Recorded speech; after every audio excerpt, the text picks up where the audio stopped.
करुच्ची राजसुनाखला महोत्सव कमिटी तरफ आयोजित डिजिटल रैली को राजसुनाखला को एनएससी मान्यता दाबी आरंभ होइछि एक डिजिटल रैली। आमे आसी पहुंचीचु राजसुनाखलार युव समाजसेवी श्रीजुक्त सरोज कुमार महापात्र पाखे। आसंतु तांकोठु बुझिनेबा कोन रहिछि तांकर प्रतिक्रिया। नमस्कार, आम राजसुनाखला खाली गोटे गाँ नुह ये इतिहास संपन्न एक विशिष्ट ग्राम एवं लोक मानक ये स्वप्न देखाई बहुत पूर्वर जे एनएससी हाँपाई सुनाखला बहुत योग्य। ये सब प्रकार सुविधा अच्छी भौगोलिक आर्थिक एवं वाणिज्य कारबार दृष्टि यह एक निश्चित भाव एनएससी हेबार बहुत माने प्रतीक्षा लोक मान कि बर्तमान आम जेहेतु जानलु विधानसभा मंत्री उत्तर रखिछन जे राजसुनाखला आगामी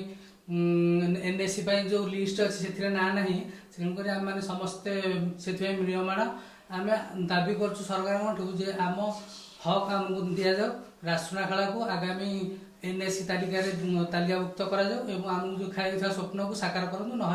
आगामी दिन में सुनाखलावासी राजसुनाखलावासी निश्चित भाव एक बड़ आंदोलन निश्चित भाव या शरणकूल अवश्य आम शरणकूल विपक्ष ना किंतु राजसुनाखला को जेहेतु स्वप्न देखाई एमएलए से जो शरणकूल निज गाँ पाख एरिया से शरणकूल को निश्चित भाव मुझे भावुँ शरणकूल को प्राथमिकता देते किंतु जेहेतु से भावुं सुनाखला पटू किसी भोट ना कि राजनैतिक उद्देश्य किसी साधन नहीं पारे से सुनाखला प्रति वैमात्रिक भावना दृष्टि से सुनाखला को से लिस्ट काटी आम भावुँ।